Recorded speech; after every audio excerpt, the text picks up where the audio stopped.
Ipinagbawal na po ni PBA Commissioner Willie Marcial ang Spider-Man dunk sa liga.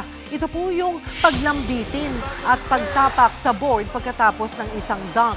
Simula ngayong season, papatawanan ng disqualifying foul ang sino mang gagawa nito. Kilala si San Miguel forward Arwin Santos sa Spider-Man dunk. Pero paliwanag ni Commissioner Marcial, walang kinalaman ang in-game antics ni Santos sa ban. Iniiwasan lang daw nila ang aksidente sa mga manonood na posibleng gumaya rito.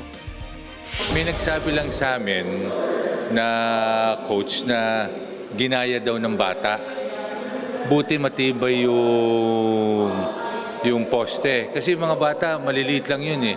Hindi nahulog. So, inano na namin na tanggalin na namin dahil ginagaya na nga ng mga bata.